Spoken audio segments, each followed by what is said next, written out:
Hallelujah. आइए हम वचन में जाने से पहले प्रार्थना करें। आज का वचन बहुत ही जबरदस्त वचन होने वाला है। परमेश्वर यीशु, हम आज के वचन को तेरे हाथ में लेते हैं प्रभु। आज के पूरे वचन को हम तेरे हाथ में लेते हैं परमेश्वर। हम मांगते हैं तेरा प्रकटीकरण हमारे बीच में आने दे प्रभु। हर एक को छू ले, हर एक के जीवन को बदल, हर एक के कान को खोल प्रभु, हर एक के हृदय को खोल प्रभु, ताकि जो वचन का बीज जो जाने वाला है उनके हृदय में ही नहीं जाए और उनके जीवन को बदले प्रभु। तेरा वचन आज बुधर के समान आए प्रभु, जो उनके हृदय में ही नहीं जाए और उनके जीवन भी बदले प्रभु। मैं प्रार्थना करती हूँ कि परमेश्वर मेरे मुख से सिर्फ वही चीजें आने दे प्रभु जिससे तेरी महिमा हो प्रभु। यीशु के नाम से मैं प्रार्थना करती हूँ, आमेन आमेन आमेन। शैतान इस वचन को चुरा ना पाए और जो भी ये वचन सुनने वाला है उस वचन से 100 गुना आशीष इनको मिले। यीशु के नाम से मैं प्रार्थना करती हूँ, आमेन आमेन आमेन। वचन में जाने से पहले मैं 5 मिनट आपसे बात करना चाहती हूँ। You know who I am talking to? Mister R. I am talking to you today. And today you are going to get all the answers which you are looking for. You are going to get all the answers which you are looking for. God wants to speak to you very, very closely today. He wants to tell you some things which I will be telling you later after this word gets over. Okay? So hold on just a word, and later I will definitely talk to you and I will tell you what all God wants me to tell you. Okay? Hallelujah. आज का वचन है न्याय होने वाला है। There is a judgment which is going to come, a judgment that is going to take place. न्याय होने वाला है। ओके? ये जो वचन है वो अलग नहीं है। जो 5 कुंवारियों का हमने वचन सुना उसमें से ही तीसरा पॉइंट है ये। ठीक है? न्याय होने वाला है, न्याय होणार आहे। ठीक है? अब ये वचन को मैं एक टीचिंग की तरह सिखाने वाली हूँ आपको, क्योंकि बहुत सारे लोगों को ज्यादा न्याय के बारे में पता नहीं है। तो मैं फटाफट जाने वाली हूँ, मैं टीचिंग की तरह सिखाने वाली हूँ। जो भी पॉइंट्स है आपको वचन लिख के लेना है। ठीक है? न्याय होने वाला है। There is a judgement to come. न्याय होणार आहे।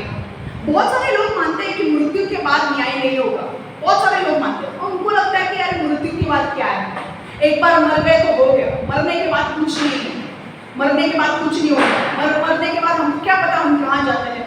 पर मैं आज सबको बताती हूँ, मरने के बाद आपके लिए बाइबल के अनुसार सिर्फ आपके लिए 2 ही रास्ते हैं। बाइबल के अनुसार मरने के बाद एक व्यक्ति के लिए सिर्फ 2 ही रास्ते हैं, एक तो नरक या तो फिर स्वर्ग। समझ में आ रहा है?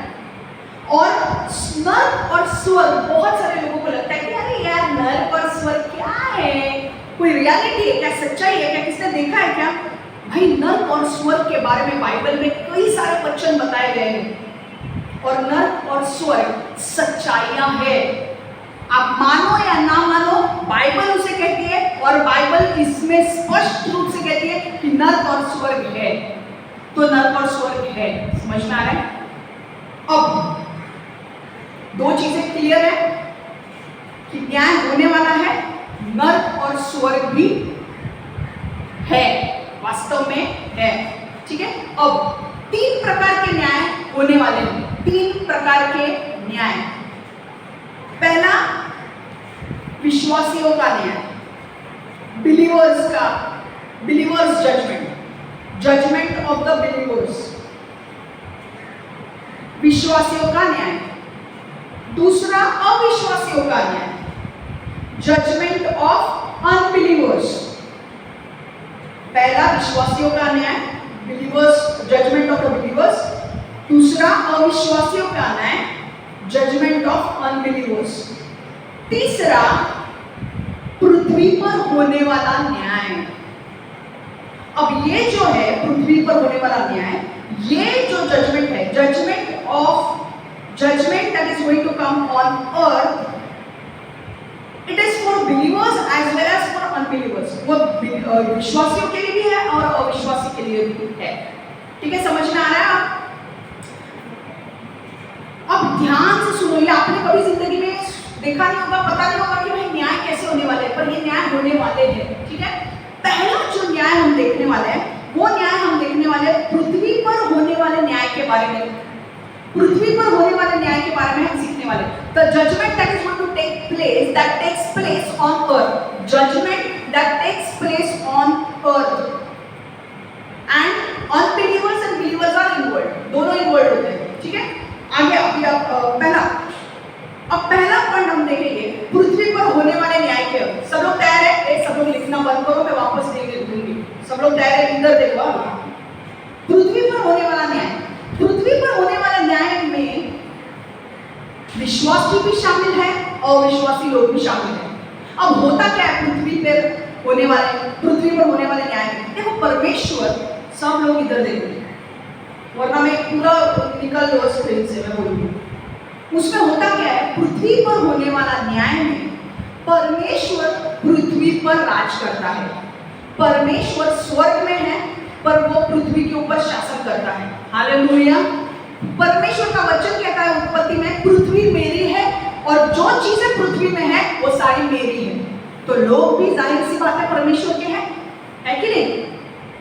अब यीशु मसीह, पिता, पुत्र, पवित्र आत्मा, ठीक है, ये तीनों परमेश्वर हैं। तीनों भी पृथ्वी पर होने वाले न्याय के बारे में देखते हैं। पृथ्वी पर न्याय होता है, कैसे होता है? अब पृथ्वी पर न्याय कैसे होता है? पृथ्वी पर जो न्याय होता है वो बोने और काटने के सिद्धांत से होता है। ओके, जो न्याय पृथ्वी पर होता है, the judgement that takes place on earth is actually follows one principle of sowing and reaping। समझ में आ रहा है? बोने और काटने के दृष्टांत होता है। अब होता क्या है, देखो, पृथ्वी पर परमेश्वर, सीधी सी बात है, परमेश्वर सारे लोगों के हृदय को देखता है, सारे लोगों के इरादे को देखता है, हृदय को देखता है कि भाई हर व्यक्ति जो काम करता है अच्छे हृदय से करता है, बुरे हृदय से करता है। बोने और काटने का सिद्धांत क्या है?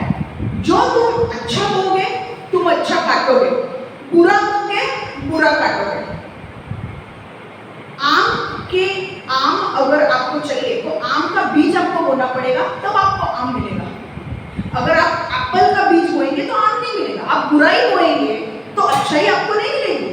अगर आप अच्छाई बोएंगे तो आपको बुराई नहीं मिलेगी। परमेश्वर जो जितना अच्छा काम करता है पृथ्वी पर उसे आशीष देता है, और जो व्यक्ति बुरे काम करता है पृथ्वी पर उसके ऊपर न्याय लाता है। समझ में आया? और हर एक व्यक्ति का हृदय परमेश्वर जानता है। परमेश्वर देखता है कि हर एक व्यक्ति जो पृथ्वी पर है कौन से इरादे से काम कर रहा है। अगर अच्छे काम कर रहे हैं उसे आशीष दो, बुरे काम कर रहे हैं तो उसके ऊपर न्याय आएगा। न्याय कौन से प्रकार का आएगा वो हम उससे नहीं जाएंगे। मैं आपको उदाहरण दूंगी, उसमें न्याय क्या होगा वो देखते हैं। अलग अलग प्रकार के न्याय हो सकते हैं, वो परमेश्वर के ऊपर कि क्या न्याय लाना है उनके ऊपर। समझ में आ रहा है? देखो, पृथ्वी पर अगर लोग दुष्टता कर रहे हैं, if people are doing wicked things, evil and wicked things, बुरे काम कर रहे हैं, तो उनके ऊपर न्याय आएगा। और न्याय क्या आएगा? बुराई का न्याय। उनका बुरा होगा क्योंकि वो लोगों का बुरा कर रहे हैं। पर अगर लोग अच्छे काम कर रहे हैं तो परमेश्वर उन्हें शाबाशी भी देता है और उन्हें आशीष देता है। समझ में आ रहा है? अब हम एक वचन को देखेंगे, गलातियों 6:7। गलातियों 6:7। अपने आप को मत छलो, परमेश्वर को कोई बुद्धू नहीं बना सकता, क्योंकि जो जैसा बोएगा वैसा ही काटेगा। Do not be deceived. God is not mocked. For whatever a man sows, that he will also reap. जो जैसा बोएगा वो वैसा काटेगा। तुमने अच्छे काम किए, तुम्हें अच्छी चीजें परमेश्वर से आशीष मिलेगी। जो तुम बुरा करोगे तुम्हें परमेश्वर से न्याय मिलेगा, तुम्हारे साथ भी बुरा होगा। समझ में आ रहा है? क्लियर है? अब मैं आपको उदाहरण देने वाली हूँ बाइबल से कि परमेश्वर ने एक व्यक्ति के ऊपर न्याय कैसे लाया। जब मैं ये उदाहरण दूंगी आप समझ जाओगे कि भाई पृथ्वी पर भी ऐसा ही न्याय होता है। और आप बोलोगे होता है, अभी भी होते हैं और हमेशा होता रहेगा। जब तक पृथ्वी है तब तक पृथ्वी पर न्याय होता रहेगा। अच्छे काम करो तो आशीष मिलेगा, बुरे काम करो तो न्याय आएगा। ठीक है, अब मैं एक स्टोरी बताने वाली हूँ। पुराने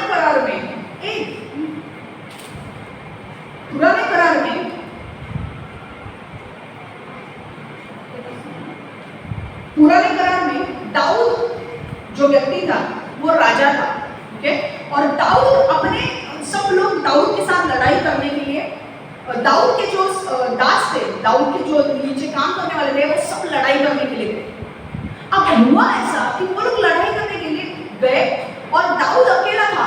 दाऊद के यहाँ पे ज्यादा कोई नहीं था, दाऊद अकेला था। दाऊद गया एक छत के ऊपर और वहां पर उसने एक औरत को देख लिया जो नहा रही थी,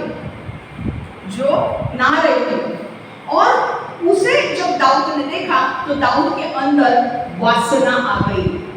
पूरी तरीके से वो नंगी थी और दाऊद ने जब उसे वैसा देखा उसके अंदर वासना आ गई और दाऊद ने अपने दासों को बोला कि जाओ उसे उठा के लेकर आओ मेरे यहाँ पे। और वो लोग गए और उन्होंने बत्शेबा जो औरत थी वो नहा रही थी, बत्शेबा को लेकर आए उसके दरबार में और दाऊद ने उसके साथ व्यभिचार किया।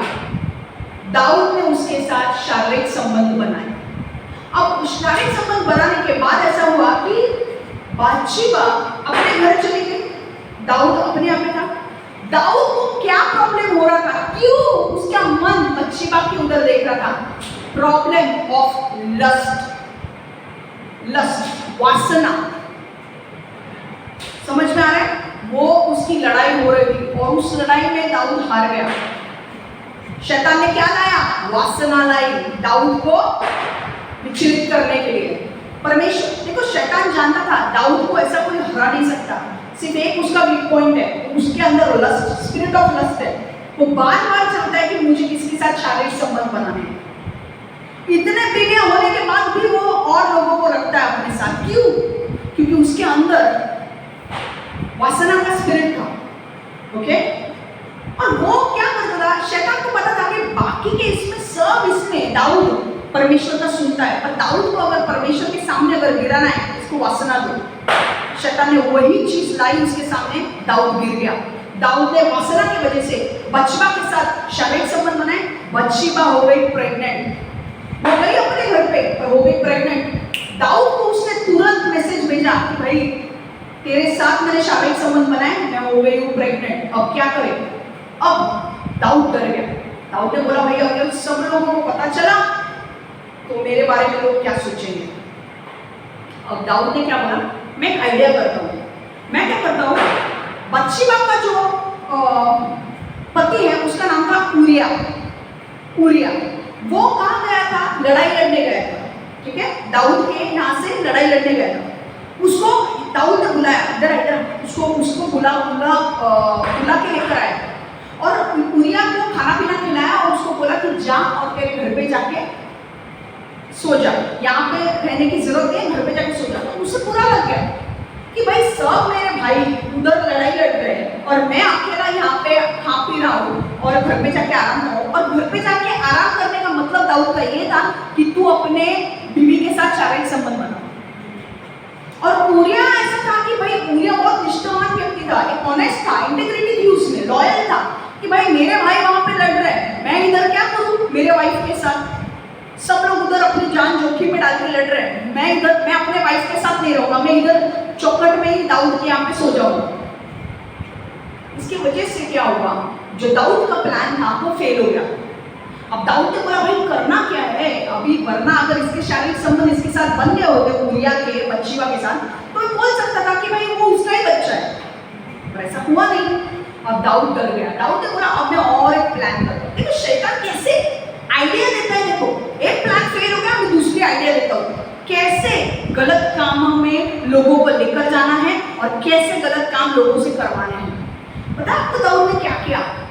दाऊद डरा हुआ था। दाऊद को पता था कि वो परमेश्वर के पीछे चलने वाला व्यक्ति है, पर उसे पता था कि उसने पाप किया है। अब उसे ये भी पता था कि भाई लोगों को पता चलेगा तो वाट लगेगी, इसलिए उसने क्या किया? योआब करके उसका जो कमांडर था उसे कहा कि मैं उरिया को वापस लड़ाई लड़ने भेज रहा हूं। जहां पर लड़ाई घमासान हो रही है, जहां पर एकदम घमासान लड़ाई हो रही है, जहां पर बहुत ही लड़ाई हो रही है, उस जगह पे उरिया को भेज और उरिया को मरवा डाल, मार दे। कैसे? जहां पर घमासान लड़ाई होगी वहां से शत्रु मारेगा ना उरिया को, तो उरिया मर जाएगा। उरिया मर जाएगा तो बच्चीबा को मैं अपनी बीवी बना के ले लूंगा। समझ में आ रहा है? फिर तो कोई कुछ बोल नहीं सकता। समझ में आ रहा है? दाऊद ने वैसा ही किया। दाऊद ने योआब को बोला, योआब ने उरिया को आगे ले लिया, फ्रंट लाइन पे रखा, जहां पे घमासान लड़ाई हो रही थी, वहां पे कोई बच नहीं सकता, वहां पे उरिया को आगे ने भेज दिया। उरिया मर गया। और जोआब जो था उसने मैसेज भेजा दाऊद को कि भाई, दाऊद को मैसेज भेजा कि उरिया खत्म हो गया। दाऊद खुश हो गया। दाऊद को लगा मेरा प्लान सक्सेसफुल हो गया, किसी को पता नहीं चला। मैंने पीठ पीछे से उरिया को मरवा दिया, किसी को पता नहीं है। पर परमेश्वर का कैमरा बहुत बड़ा है, जो लोग देख नहीं पाते, परमेश्वर सारा कैप्चर कर लेता है उसके कैमरे में, कौन क्या कर रहा है, कौन क्या नहीं, है ना। अब परमेश्वर का ये तो दास था भाई दाऊद, उसके हृदय के पीछे चलने वाला व्यक्ति था। परमेश्वर को गुस्सा आया और परमेश्वर ने उसके ऊपर, दाऊद के ऊपर न्याय लाया। और न्याय कैसे लाया? नाथन जो भविष्यवक्ता था उसको भेजा किसके पास? दाऊद के पास। और नाथन ने बोला परमेश्वर ने सब कुछ देख लिया है जो तूने किया है, अब परमेश्वर न्याय लाने वाला है तेरे ऊपर। अब हम पढ़ेंगे वो वचन से, ठीक है? आगे 2 शमूएल 12:7 से 16। तब 2 शमूएल 12:7 से 16। तब नाथन ने दाऊद से कहा, तुम तो धनी पुरुष हो, यहोवा इस्राएल का परमेश्वर यह कहता है, मैंने तुम्हारा अभिषेक इस्राएल के राजा के रूप में किया। मैंने तुम्हें शाऊल से बचाया, मैंने उसके परिवार और उसकी पत्नियों को तुम्हें लेने दी, और मैंने तुम्हें इस्राएल और यहूदा का राजा बनाया। जैसे वो पर्याप्त नहीं हो, मैंने तुम्हें अधिक से अधिक दिया। फिर तुमने यहोवा के आदेश की उपेक्षा क्यों की? है कि नहीं? तुमने क्यों उसे मार दिया? तुमने वो किया, तुमने वो क्यों किया जिसे वो पाप कहता है? तुमने हित्ती उरिया को तलवार से मारा और तुमने उसकी पत्नी को अपनी पत्नी बनाने के लिए लिया। हाँ, तुमने उरिया को अमोनिया की तलवार से मार डाला। इसलिए सदैव तुम्हारे परिवार में कुछ लोग ऐसे होंगे जो तलवार से मारे जाएंगे। देखो, अब परमेश्वर का न्याय आ गया। तुमने उरिया को मारा तलवार से, तुमने उरिया को जानबूझकर आगे भेजा लड़ाई करने के लिए ताकि वो मर जाए। अब तुम्हारे परिवार से, तुम्हारे परिवार के ऊपर अब तलवार आएगी। आपको पता है दाऊद के परिवार पे तलवार चलने वाली थी। उस दाऊद के खुद के बच्चे ही मरने वाले थे। अब देखो, तुमने उरिया हित्ती की पत्नी ली, इस प्रकार तुमने यह प्रकट किया कि तुम मेरे परवाह नहीं करते। देखो परमेश्वर क्या बोल रहा है, तुम मेरे नियम पे नहीं चले, तुमने गलत तरीके से उस चीज को अपना करने की कोशिश की जो तुम्हारी है ही नहीं। उसको क्या बोलते हैं? कोविचियसनेस। जो तुम्हारा है नहीं उसको हड़प करना मतलब कोविचियसनेस। और परमेश्वर से सख्त गुना, परमेश्वर के सामने ये सख्त गुना है। यही है जो यहोवा कहता है, मैं तुम्हारे विरुद्ध आपत्तियां ला रहा हूं। यह आपत्ति तुम्हारे अपने परिवार से आएंगी। मैं तुम्हारी पत्नियों को ले लूंगा और उसे दूंगा जो तुम्हारे बहुत अधिक समीप है। यह व्यक्ति तुम्हारी पत्नियों के साथ सोएगा और इसे हर एक जानेगा। तुम बत्शेबा के साथ गुप्त रूप में सोए, किंतु मैं यह करूंगा जिससे इज़राइल के सारे लोग इसे देख सके। तब दाऊद नाथन से कहा, मैंने यहोवा के विरुद्ध पाप किया है। नाथन ने दाऊद से कहा, यहोवा ने तुम्हें क्षमा कर देगा, यहाँ तक कि इस पाप के लिए भी तुम मरोगे नहीं। किंतु इस पाप को जो तुमने किया किया है उससे यहोवा के शत्रुओं ने यहोवा का सम्मान करना छोड़ दिया है। अतः इस कारण जो तुम्हारा पुत्र उत्पन्न हुआ है मर जाएगा। समझ में आ रहा है? अब क्या हुआ देखो, क्या आया न्याय परमेश्वर का कि तुमने किसी को तलवार से मारा, तुम्हारे घर के लोग भी तलवार से मरेंगे। और सच में ऐसे हुआ। दाऊद के जो बच्चे थे, दाऊद का जो बच्चा था, एक उसका नाम मुझे याद नहीं आ रहा है, उसे वो लोग बाहर लेकर गए दूसरे बच्चे और उसे तलवार से मार डाला।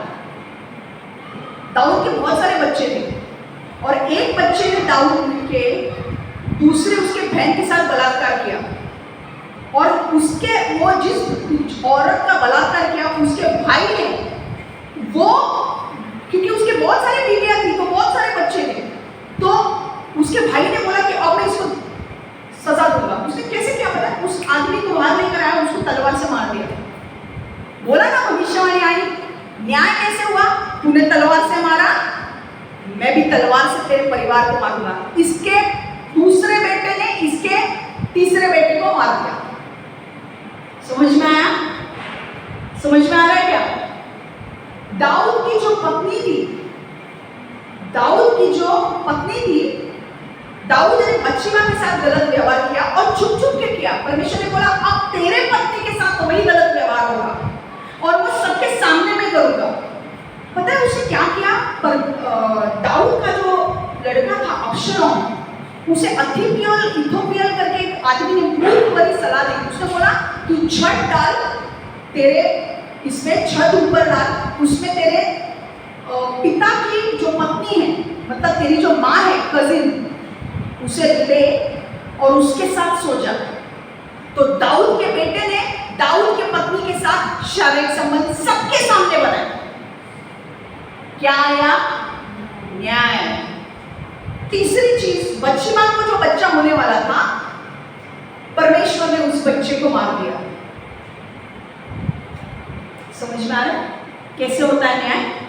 तुम अगर बुरे काम करोगे बुराई मिलेगा। दाऊद ने बुरा काम किया, बुराई मिली उसे। तुम अच्छे काम करो, तुम्हें अच्छाई मिलेगी। समझ में आ रहा है? और आज भी पृथ्वी पर न्याय होते हैं। अगर तुम बुरे काम कर रहे हो तो बुराई कर रहे हो तो उसके बदले तुम्हें बुराई मिलेगी, परमेश्वर तुम्हारे ऊपर न्याय लाएगा। पर अगर तुम अच्छे काम कर रहे हो तो परमेश्वर तुम्हें आशीष भी देगा। हालेलुया। समझ में आ गया? ये पॉइंट क्लियर है? आगे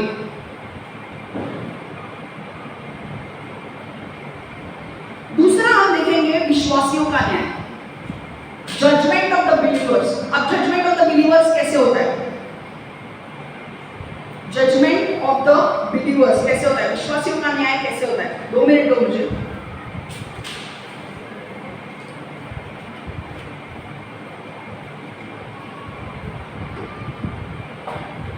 देखो विश्वासियों का न्याय, विश्वासी लोग जो है, जो हम लोग हैं, जो चर्चेस के लोग हैं, चर्चेस में जाकर जो लोग यीशु मसीह पर विश्वास रखते हैं, उनका न्याय कैसे होता है? उनका न्याय एक्चुअल में हो चुका है। कैसे? मैं बताती हूँ। देखो परमेश्वर स्वर्ग में था, यीशु स्वर्ग में था, वो पृथ्वी पर आया। क्यों?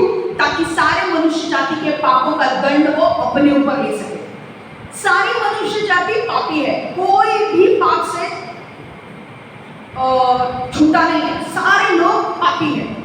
अब पाप किया है तो जाहिर सी बात है दंड भी भुगतना पड़ेगा। और रोमियो 6:23 क्या कहता है कि पाप का दंड क्या है? मृत्यु। Wages of sin is death. अगर हर व्यक्ति ने पाप किया है तो पाप का दंड भी आने वाला है, और दंड क्या है? मृत्यु। कौन सा मृत्यु? आत्मिक मृत्यु।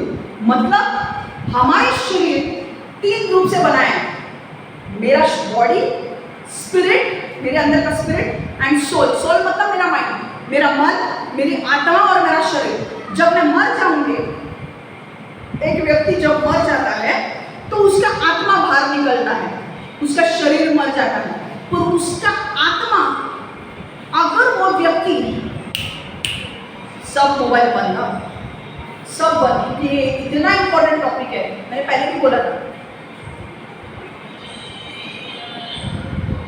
जब सब लोग म्यूट करो अपने मोबाइल में। किया है सबने म्यूट? आपका शरीर 3 भागों से बना है, मन, शरीर और आत्मा।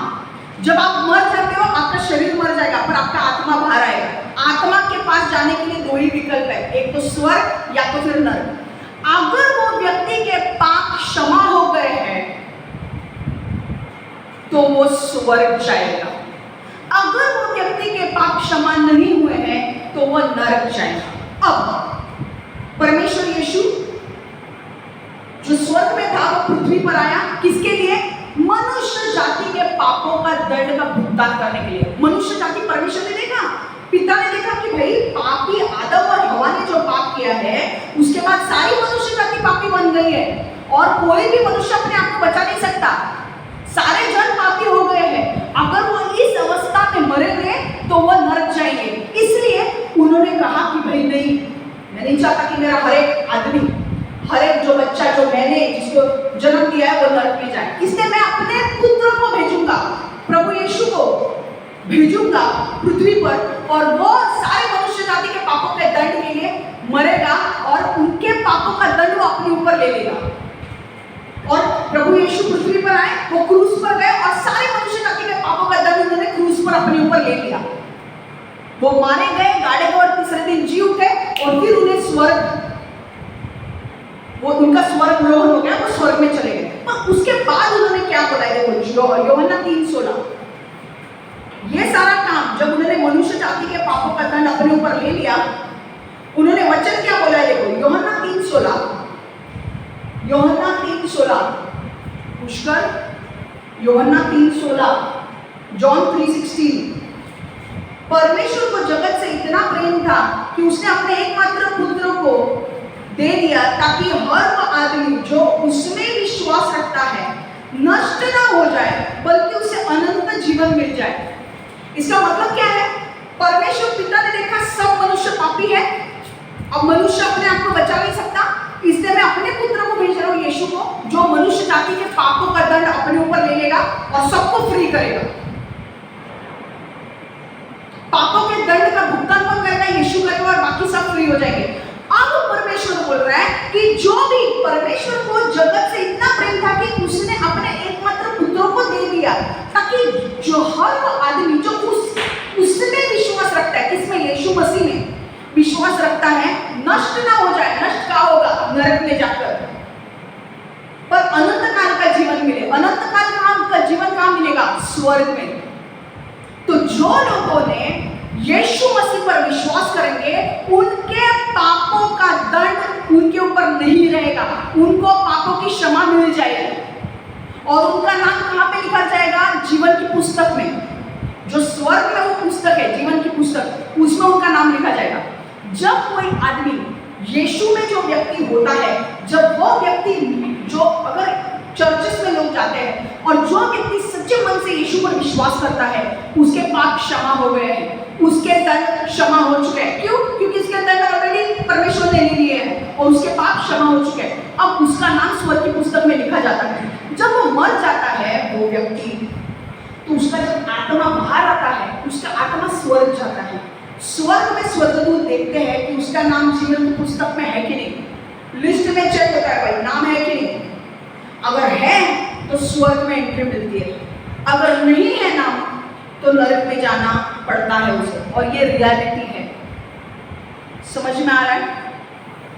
अब जो लोगों ने, अब विश्वासियों का न्याय कैसे होने वाला है? हम तो नरक जाने वाले नहीं है क्योंकि सबने विश्वास किया यीशु पर, सबको पापों की क्षमा मिल गई है, पापों का दंड का भुगतान ऑलरेडी यीशु ने कर दिया है। फिर हमारा न्याय कैसे होने वाला है? हमारा न्याय पुरस्कार के द्वारा होने वाला है। जो अब हमारा न्याय हो चुका है, हम नरक नहीं जाने वाले, हम स्वर्ग जाने वाले, पर स्वर्ग में एक न्याय होने वाला है। वो न्याय हमने हमारे अच्छे और बुरे कर्म के ऊपर होने वाला है। जब हम यीशु मसीह में आते हैं, हमने यीशु मसीह पर विश्वास कर लिया, अब हम जी रहे हैं हमारा जीवन। अब जितना भी हमारा लाइफ है, सपोज 70 इयर्स हमारा लाइफ है, अब हम 30 साल की उम्र में यीशु में आ गए। अब 40 साल तक हमने हमारे जीवन में क्या किया उसके ऊपर तुम्हारा न्याय होगा, उसके ऊपर तुम्हें पुरस्कार मिलेंगे। अगर आपने जो भी अच्छे काम किए हैं उसके ऊपर तुम्हें पुरस्कार मिलेंगे, अगर आपने बुरे काम किए हैं तो आपके पाप तो क्षमा हो चुके हैं, पर आपको पुरस्कार नहीं मिलेंगे।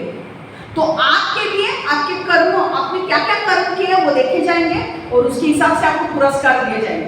समझ में आ रहा है? तो हमारा न्याय कैसे होगा? जो विश्वासी लोग हैं, जिन्होंने यीशु मसीह पर विश्वास किया है सच्चे मन से, और उनकी लाइफ भी वैसे वो चलते हैं, उद्धार हुआ है तो उनके लोगों की लाइफ भी बदलती है। ऐसे नहीं कि उद्धार हुआ है तो कुछ भी करो, नहीं। जिनका उद्धार हुआ है उनकी लाइफ बदलती है। तो वो लोगों का जिनका नाम स्वर्ग की पुस्तक में लिखा गया है वो स्वर्ग जाएंगे, और उनका न्याय कैसे होने वाला है? अच्छे और बुरे काम से। आपने कितने अच्छे काम किए उसके ऊपर से आपको पुरस्कार मिलेगा। आपको पता है, मैं आपको एक स्टोरी छोटे में बताने वाली हूँ, रियल स्टोरी है। एक आदमी था, ब्रिज पर सोया था, भिखारी था, वो ब्रिज पर सोया था, और ये आदमी विश्वासू था, यीशु मसीह को मानता था, पर वो ब्रिज पे सोया था, उसको ठंडी लग रही थी। दूसरा आदमी उसके बाजू में सोया था, उसको भी ठंडी लग रही थी। उसने अपना कोट निकाल के दूसरे पे डाल दिया और वो खुद गुजर गया। महान एक व्यक्ति था जो स्वर्ग गया। स्वर्ग में उसने देखा कि यार एक व्यक्ति बहुत ही उसको मुकुट दिया था, और उसका मुकुट बहुत चमक रहा था, उसका मुकुट बहुत चमक रहा था। ये आदमी, परमेश्वर यीशु सामने ही था उनके, और प्रभु यीशु से ये आदमी पूछता है कि ये आदमी ने कुछ बहुत बड़े काम किए होंगे ना, इसका मुकुट तो बहुत चमक रहा है। प्रभु यीशु ने बोला, अरे ये आदमी वहां पर था, ब्रिज पे था, इसके पास जगह नहीं थी, इसके पास इसको ठंडी लग रही थी, इसने अपना कोट निकाल के दूसरे के ऊपर डाल दिया। यीशु मसीह में था वो, और खुद मर गया। इसके लिए मैंने उसे वो मुकुट दिया है। समझ में आ रहा है? उसने बहुत बड़ा काम किया था, सिर्फ एक कोट निकाल के दिया, इसके लिए उसका मुकुट इतना बड़ा था, वो चमक रहा था। समझ में आ रहा है? आपके अच्छे कामों से आपको क्या मिलने वाला है? पुरस्कार, वो मुकुट हो या और कुछ हो। समझ में आ रहा है? अविश्वासियों, देखो अब और एक चीज, वचन और एक देख रहे हैं हमें, विश्वासियों का न्याय। देखो विश्वासियों का न्याय में एक वचन हम पढ़ेंगे जहां से आपको क्लियर हो जाएगा। 2 कोरिन्थियों 5:10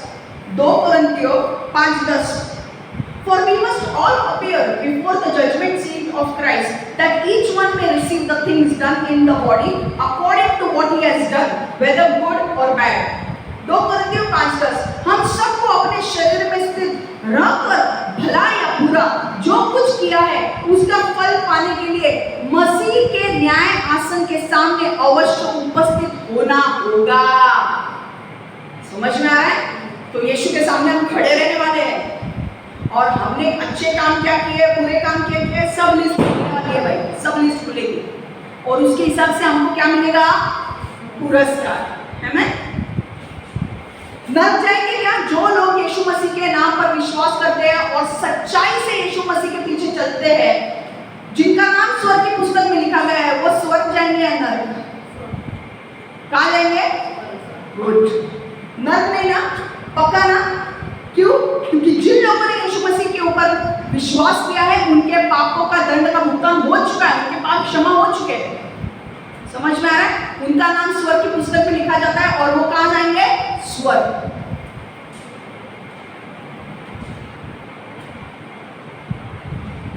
अविश्वासियों का न्याय, अब ये पॉइंट खतरनाक है। अविश्वासी लोग, अब यहाँ पे हमें थोड़ा बहुत केयरफुल रहना पड़ता है। अविश्वासियों का न्याय मतलब जजमेंट ऑफ द अनबिलीवर्स, जो लोग यीशु मसीह पे विश्वास नहीं रखते हैं, उनका न्याय कैसे होने वाला है? देखो उनका न्याय, मैंने एक चीज क्लियरली बोली कि जो लोगों ने यीशु मसीह पर विश्वास किया है उनके पाप क्षमा हो गए, उनका दंड का भुगतान हो गया, वो स्वर्ग जाएंगे।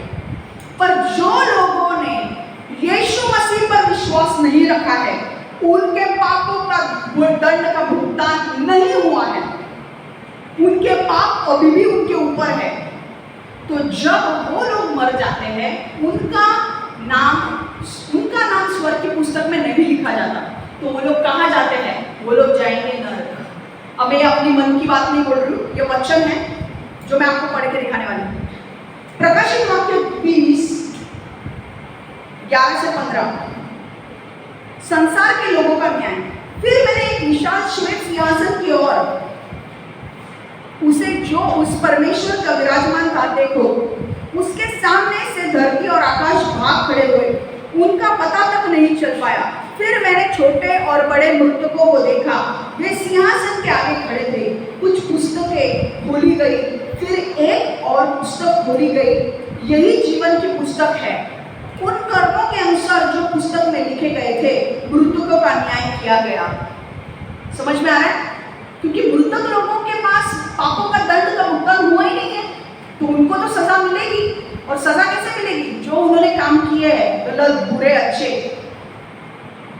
उसके ऊपर उनका न्याय होगा। उन्होंने यीशु मसीह के ऊपर विश्वास नहीं किया, पापों का भुगतान नहीं मिला, क्षमा नहीं मिली पापों की, अब उन कहाँ जाएंगे?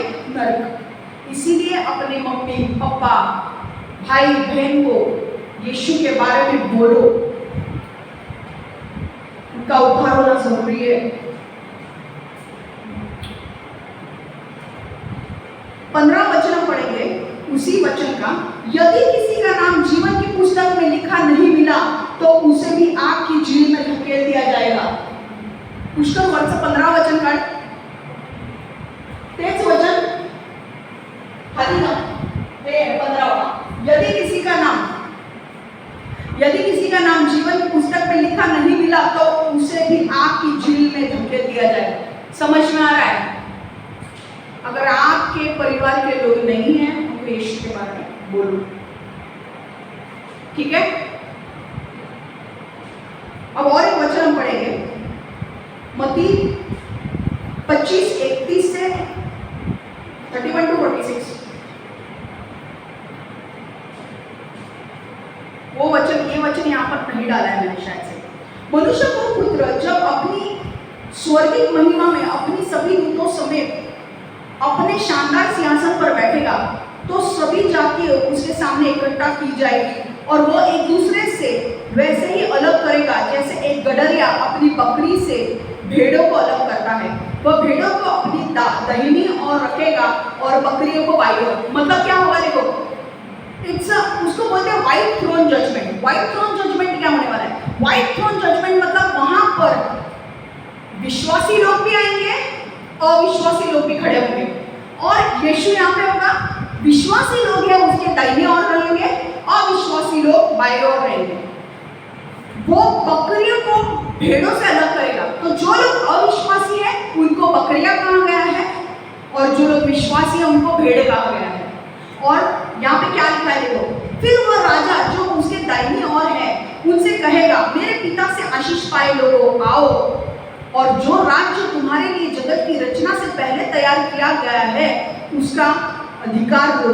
वह राज्य तुम्हारा है, क्योंकि मैं भूखा था और तुमने मुझे कुछ खाने को दिया, मैं प्यासा था और तुमने मुझे कुछ पीने को दिया, मैं पास से जाता हूँ कोई अनजान था, मैं पास से जाता हुआ कोई अनजान था और तुमने मुझे भीतर ले गए, मैं नंगा था तुमने मुझे कपड़े पहनाए, मैं बीमार था और तुमने मेरी सेवा की, मैं बंदी था और तुम मेरे पास आए। फिर उत्तर में धर्मी लोगों ने उससे धर्मी लोग उससे पूछेंगे, प्रभु हमने तुझे कब भूखा देखा और खिलाया, या प्यासा देखा और पीने को दिया? तुझे हमने कब पास से जाता हुआ कोई अनजान देखा और भीतर ले गए, या बिना कपड़े के देखा और तुझे कपड़े पहनाए? और हमने कब तुझे बीमार या बंदी देखा और तेरे पास आए? फिर राजा उत्तर में उनसे कहेगा, मैं तुमसे सत्य कह रहा हूँ, जब कभी तुमने मेरे भोले भाले भाइयों में से किसी एक के लिए भी कुछ किया तो वह तुमने मेरे लिए किया। हालेलुया! समझ में आ रहा है? फिर वह राजा अपनी बाई ओर वालों से कहेगा, अरे अभागो, मेरे पास से चले जाओ, और जो आग शैतान और उसके दूतों के लिए तैयार की गई है उसे अनंत आग में जा गिरो। यह तुम्हारा दंड है, क्योंकि मैं भूखा था पर तुमने मुझे खाने को कुछ नहीं दिया। मैं अजनबी था पर तुमने मुझे भीतर नहीं ले लिया। मैं कपड़े के बिना नंगा था पर तुमने मुझे कपड़े नहीं पहनाए। मैं बीमार था और बंदी था पर तुमने मेरा ध्यान नहीं रखा। ये सारी चीजें हैं, पर मेन चीज जिसके वजह से उनको नरक में डाला जाता है वो इसके वजह से कि उन्होंने यीशु मसीह पर विश्वास नहीं किया। यीशु मसीह पर विश्वास नहीं किया, इसलिए उनके पापों का दंड का भुगतान नहीं हुआ। तो पाप उनके ऊपर है। अगर पाप उनके ऊपर है तो पाप का दंड क्या है? मृत्यु। मृत्यु कौन सा? नरक में, हमेशा के लिए मृत्यु। नरक मतलब तुम परमेश्वर से जुदा होकर हमेशा के लिए नरक की आग में डाले जाओगे। Permanently you will be removed. Your spirit will be removed from God's presence and will be kept in hell. समझ में आ रहा है? आज समझ में आ रहा है हमें परमेश्वर ने कितना बचाया है? समझ में आ रहा है?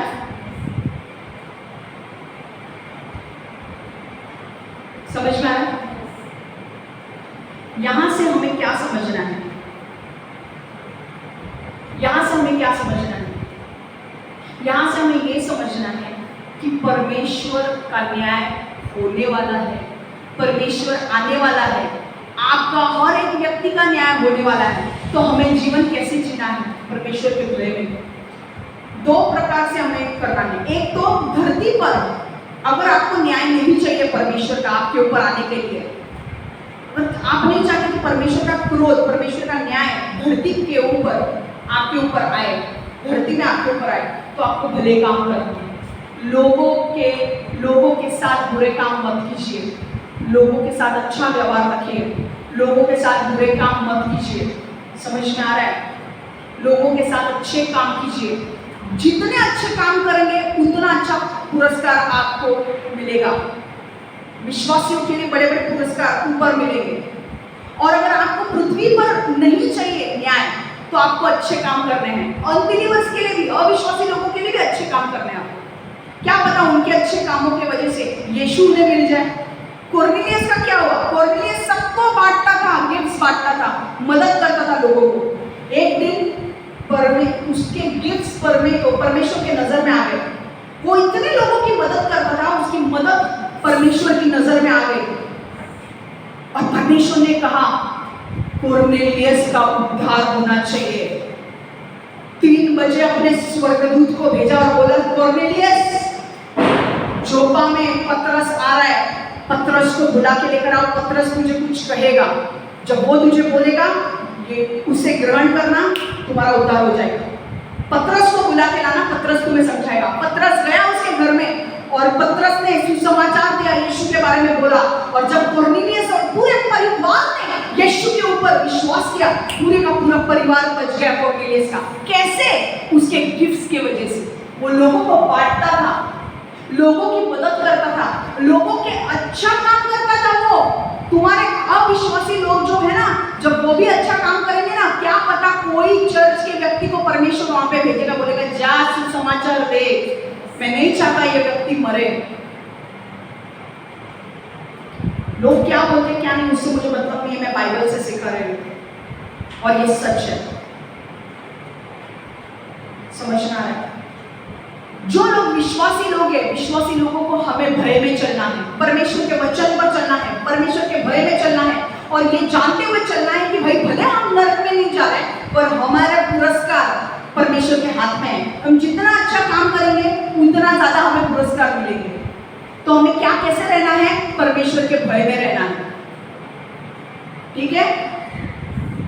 न्याय, पृथ्वी पर न्याय नहीं चाहते हो आप तो अच्छे काम करो। अविश्वासी हो, यीशु पर विश्वास नहीं करते हो, कोई बात नहीं, अच्छे काम करो। क्या पता कल तुम्हारे लिए भी परमेश्वर किसी को भेज देगा, तुम्हारा भी उद्धार करेगा परमेश्वर। समझ में आ रहा है? तो पृथ्वी पर जब रह रहे हो सबके साथ अच्छा व्यवहार करो, क्योंकि जो तुम बोगे वही काटोगे। अगर तुमने किसी के साथ बुरा किया तुम्हारा बुरा होगा, परमेश्वर बुरा करेगा तुम्हारा, क्योंकि वो न्याय है।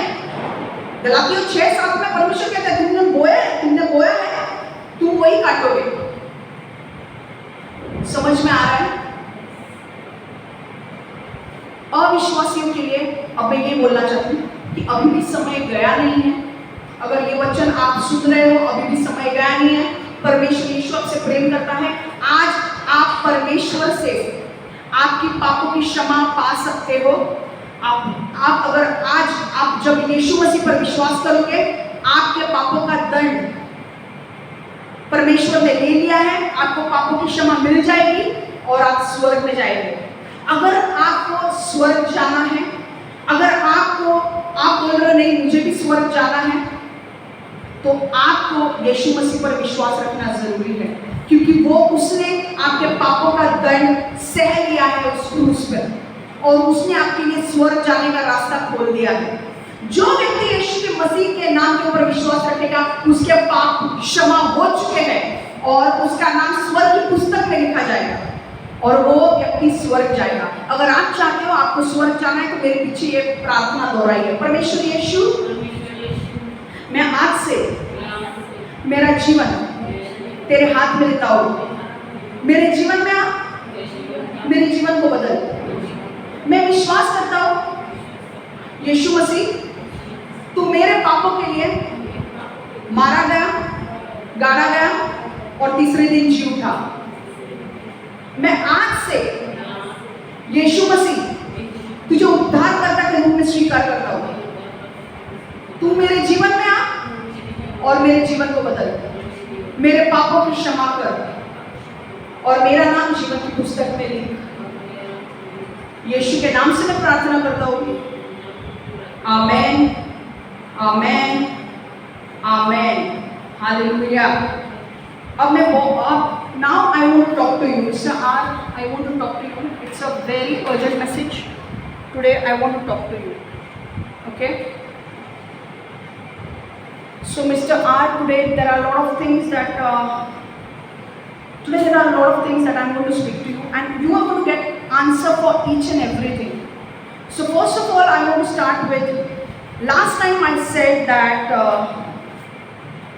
S transferred money into my bank account. I want to show her, and today I'm going to take their names, okay? Her name is Shweta Joyson Elembasari, okay? And she has transferred the money into my bank account, into my trust account. And I want to give you all the details, okay?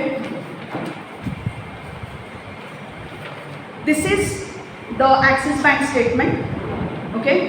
आप देख सकते हो ये axis bank का statement है, और जहाँ पे ये मार्किंग किया है वहाँ पर आप नाम देख सकते हो। ये डेट है 2/1/2023। आप देख सकते हो वहाँ पे पैसे ट्रांसफ़र किए उसने, श्वेता जॉयसन एलेम्बसरी। फिर उसने पैसे ट्रांसफ़र किए मुझे 3 फरवरी 2023। आप देख सकते हो ये नीचे वाला नाम देख सकते हो आप।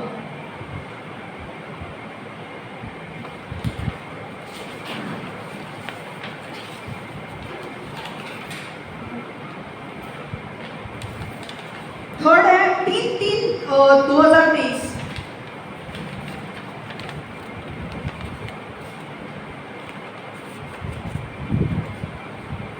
आप देख सकते हो ये श्वेता जॉयसन एलेम्बसरी NEFT किया है 3/3/2023 को 5,000 रुपये। मैं सारे प्रूफ लगाने वाली हूँ आपके लिए। 5/4/2023 जहाँ पे टिक मार्क हुआ है वहाँ पे देखिए आप, श्वेता जॉयसन एलेम्बसरी 5/4/2023। यहाँ पे मेरे अकाउंट में वो हर महीना पैसा भेजती है और मेरे पीठ पीछे मेरी बर्बादी, मेरे बारे में चीज़ें बोलती है जो सही नहीं है। 4/5/2023 4 मई 2023 श्वेता जॉयसन एलेम्बसरी। और ये मैं क्यों कर रही हूँ इसका प्रूफ मैं बताने वाली हूँ क्यों कर रही हूँ। लास्ट है और भी एक है, हर साल उसने कितने पैसे मुझे भेजे वो मैं आपको प्रूफ दिखा रही हूँ। 1 जून श्वेता जॉयसन एलेम्बसरी 10,000 भेजा है उसने मुझे। फिर 5/7/2023 श्वेता जॉयसन एलेम्बसरी 5,000 भेजा है। फिर यहाँ पे आप देख सकते हो 4/8 श्वेता जॉयसन एलेम्बसरी 5,000। ठीक है, लास्ट है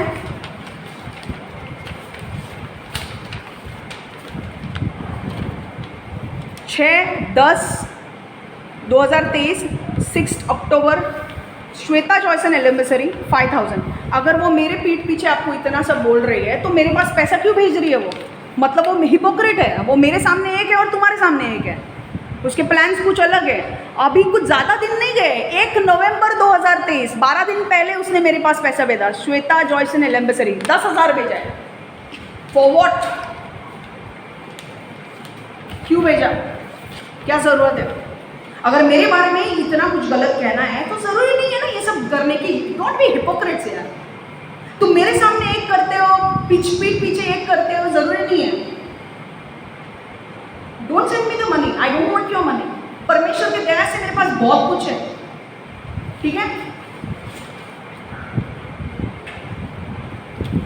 और मेरे बारे में ना इतना, अगर इतनी फ्रेंडशिप की कदर होती ना तो मेरे बारे में इतना पीठ पीछे इतने गलत चीजें नहीं बोलते हो आप। Shweta, do you realise what you have done? इससे अच्छा तुम लोग फ्रेंड्स नहीं होते तो बेहतर होता। और सिर्फ तुम्हारे बारे में बात नहीं कर रही, आई am talking about Veronica also, Veronica Williams. उसके बारे में भी बात कर रहे हो। आज पूरे नाम लेके बात कर रहे हो।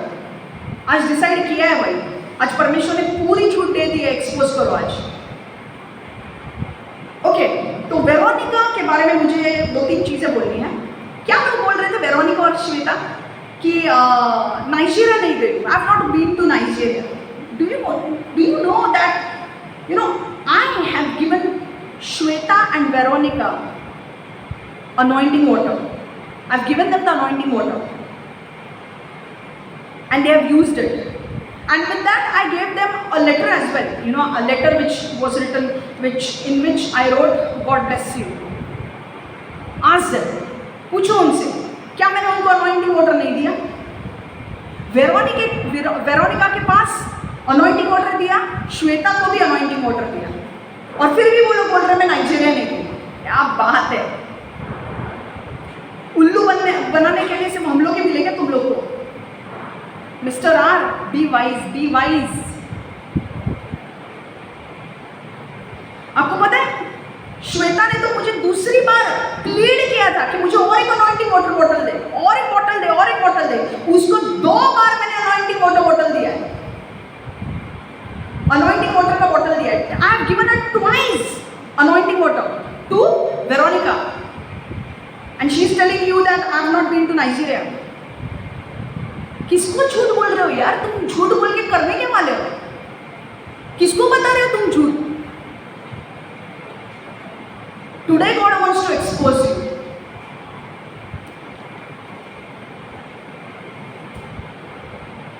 तीसरी चीज, ये मुझे बोलनी नहीं थी पर परमेश्वर ने मुझे कहा नहीं तुझे बोलना पड़ेगा। वो श्वेता और वेरोनिका बोलते हैं, they tell you that I am all for your money. What? I'm all for your money? Huh? Can I tell you one thing? During COVID, Veronica was going through a very tough time. She didn't have the money, and I was the one who gave her 3,000 rupees. She didn't have the money. Veronica didn't have the money. I gave her 3,000 rupees. I don't want to say all these things here, but you have made it, God has told me that you have to speak. He has made it compulsory. Compulsory. What? That I need to speak all these things. That each and everything should be exposed now. Today, everything will be exposed.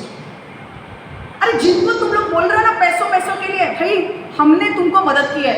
I helped Veronica during COVID. अगर विश्वास नहीं होता है, ask Veronica, ask Shweta whether they have not received the anointing water or not, whether Veronica received 3,000 rupees or not. झूठ बोलने के भी क्या रे हद तुम लोग ने पार कर दिए अपने फायदे के लिए, अपने फायदे के लिए इतना झूठ बोला है तुम लोग ने, शर्म आनी चाहिए। मैं पता है गुस्सा क्यों हो रही हूँ? बिकॉज परमेश्वर का न्याय आपके ऊपर आने वाला है। झूठ बोल के इतना झूठ बोला है आपने किसी और से मेरे बारे में। अच्छा, वन मोर थिंग, वेरोनिका और श्वेता आपको बोल रहे थे कि मैं एनएससी में नहीं थी।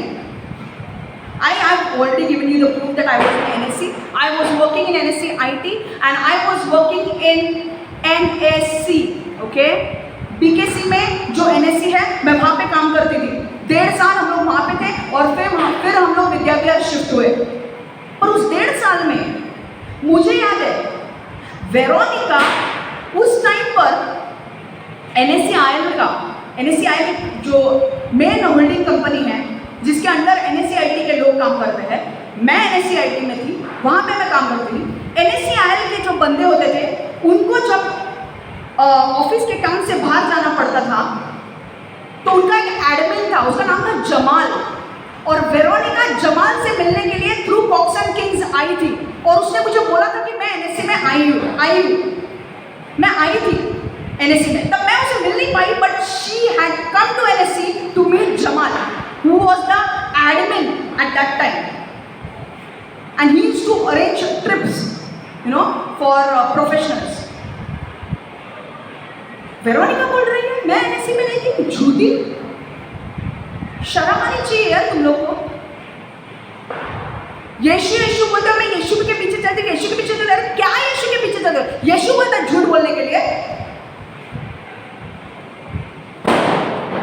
आज न्याय होने वाला है और लिख के रहो, today is the day of judgement. परमेश्वर ने लास्ट वीक ही कहा था जो भी है सच बोलो, आज न्याय होगा। तीसरी चीज मैं अपने बारे में बोल रही हूं, क्षमा। You might think I Kshama is interfering right now. Why Kshama is intervening right now? When I called her, Mr. R, you might think that way. You might say this, that when I called her last year, she didn't pick my phone. Yeah, I didn't pick your phone. I know that. But you know why? I want to tell you the reason today. Why I didn't pick up your phone.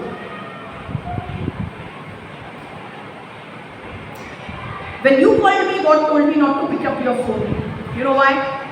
He told me that He wants to teach you something. He wants to teach you something. He wants you to go through something. He wants you to learn something. And he told me it is not the right time to pick up his phone. So don't pick up his phone. When it is the right time, I will tell you to intervene. And now is the right time when God told me to intervene in this matter. I obeyed God. God told me not to pick up your phone. I didn't pick up. And now God told me to intervene, I am intervening. Just because God wants clarity in your life. God wants me to support you. That's why I am intervening. No other. There was no other wrong intentions. Only to honor God, only to obey God, I didn't pick up your call.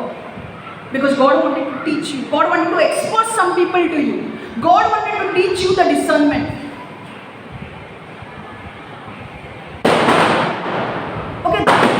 These people are saying to you, I'm all for your money. I'm all for your money.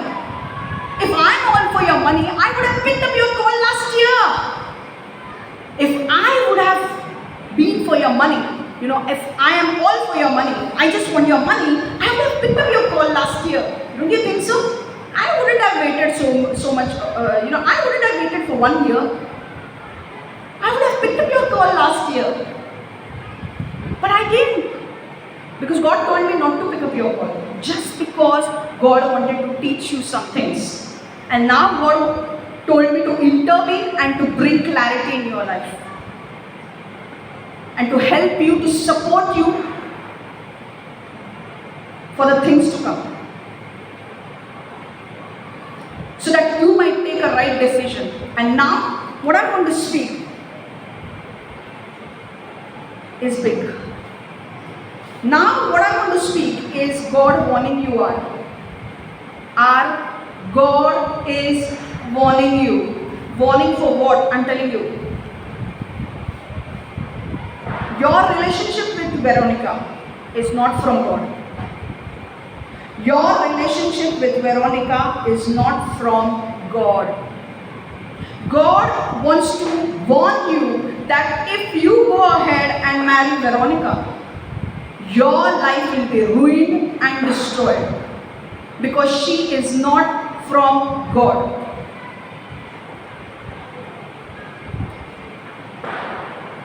It will be very difficult for you to take it, but this is what God wants me to speak. I am a servant of God and I have to speak what God wants to tell you. I'm telling you, this is a warning for you all. God is clearly telling you, Veronica is not for you. Your ordained spouse is someone else, and Veronica's ordained spouse is someone else. You both are not made for each other. And currently, you both are into a relationship in which God is not there. God is not in it.